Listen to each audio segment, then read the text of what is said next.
এই বাংলাদেশ ভারতের গুজরাট নয়, এটা বাংলাদেশ। এটা ভারতের দিল্লি নয়, এটা বাংলাদেশ। এটা ভারত নয়, এটা বাংলাদেশ।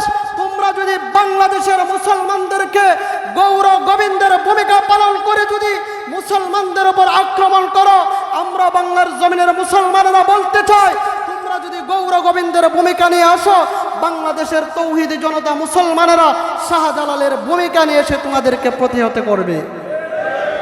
এই ইসকনের সন্ত্রাসীরা তারা আমার রাষ্ট্রীয় সম্পদ, আমার মুসলমান ভাই রাষ্ট্রীয় আইনজীবী এই সাইফুল ইসলাম আলিফকে জীবিত তারা হত্যা করেছে।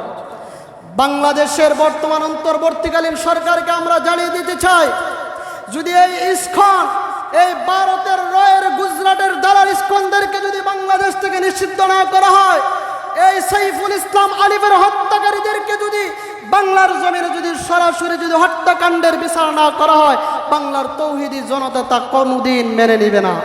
কি বলেন? এই জমিনে থাইকা বাংলার জমিনে তাকে হত্যা করেছে, ইসকনদেরকে বাংলার জমিন থেকে চূড়ান্তভাবে নিষিদ্ধ করতে হবে এবং সাইফুল ইসলাম আলিফের হত্যাকারীদেরকে ঝুলন্ত ফাঁসির কাস্টে সরাসরি দাঁড় করিয়ে দিতে হবে। আপনারা কি আইন চান কিনা? এই বাংলার জমিনে সাম্প্রদায়িক এক নাস্তিক উগ্রবাদী জঙ্গি সন্ত্রাসী একটা সংগঠন, যে সংগঠনের নাম হলো ইসকন। কি ইসকন সংগঠন? এই সংগঠন বাংলার জমিনে থাইকা বাংলাদেশের এক রাষ্ট্রীয় সম্পদ আমার আপনার এক মুসলমান ভাই সাইফুল ইসলাম আলিফ নামক একজন আইনজীবীকে তারা জীবিত পিটিয়ে গলা কেটে হত্যা করেছে। কোন দেশে?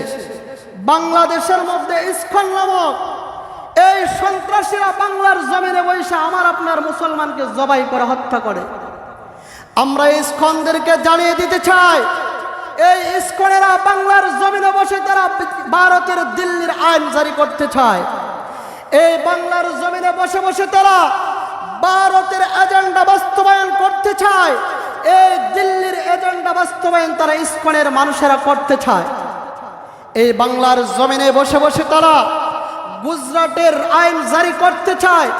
ইসকনদেরকে আমরা জানিয়ে দিতে চাই, ইসকনের যে প্রধান চিন্ময় কুমার দাস, যার নেতৃত্বে কি আন্দোলনটা তারা গড়তেছে, তারা মনে করতেছে বাংলাদেশ মনে হয় ভারত।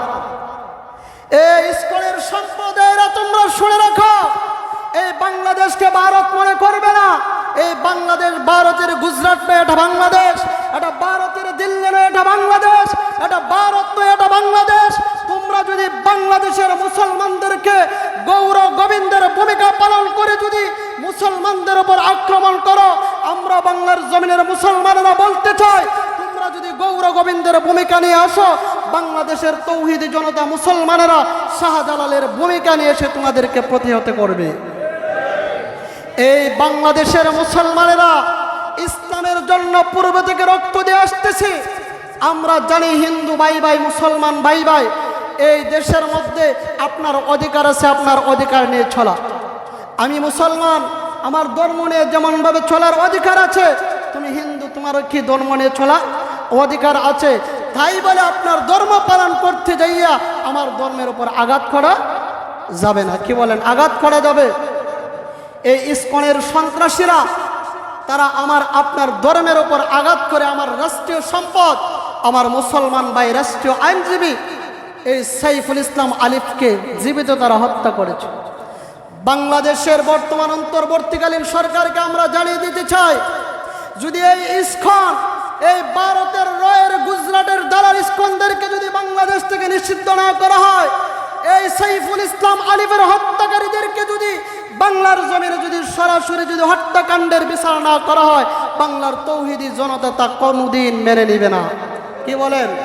এই জমিনে থাইকা বাংলার জমিনে তাকে হত্যা করেছে, ইসকনদেরকে বাংলার জমিন থেকে চূড়ান্তভাবে নিষিদ্ধ করতে হবে এবং সাইফুল ইসলাম আলিফের হত্যাকারীদেরকে ঝুলন্ত ফাঁসির কাস্টে সরাসরি দাঁড় করিয়ে দিতে হবে। আপনারা কি আইন চান কিনা? আমার আপনার মুসলমান ভাই সাইফুল ইসলাম আলিফ, সে কিন্তু তাদের বিরুদ্ধে কোনো কথা বলে নাই, হিন্দুদের বিরুদ্ধে কোনো কথা বলে নাই। সে কথা একটাই বলেছে, সঠিক কথা বলেছে। হক কথা বলেছে। এই যে ইসকনের যে কি আপনার প্রধান চিন্ময় কুমার দাস, সে রাষ্ট্রের বিরুদ্ধে কথা বলেছে। রাষ্ট্রের বিরুদ্ধে কথা বলার কারণে তার বিরুদ্ধে রাষ্ট্রদ্রোহী মামলা হয়েছে। এই মামলায় তাকে গ্রেফতার দেখানো হয়েছে। কেন তাকে গ্রেফতার দেখানো হয়েছে? এই ইসকনের সন্ত্রাসীরা হাইকোর্টের মধ্যে তারা যাইয়ে কি করেছে, এই চিন্ময় কুমার দাসকে আদালতে নিতে দিবে না, এজন্যই তারা পিজন বেনকে ঘেরাও করে বসে আছে। এর বিপক্ষে এই সাইফুল ইসলাম আলিফ ভাই হকের পক্ষে, রাষ্ট্রের পক্ষে কথা বলার কারণে সাইফুল ইসলাম আলিফকে তারা জীবিত হত্যা করেছে। আমরা চাই এই সাইফুল ইসলাম আলিফের হত্যাকারীদেরকে চূড়ান্তভাবে বাংলার জমিনে তাদেরকে সরাসরি ফাঁসির কাষ্ঠে ঝোলানো হোক। চান কিনা আপনারা?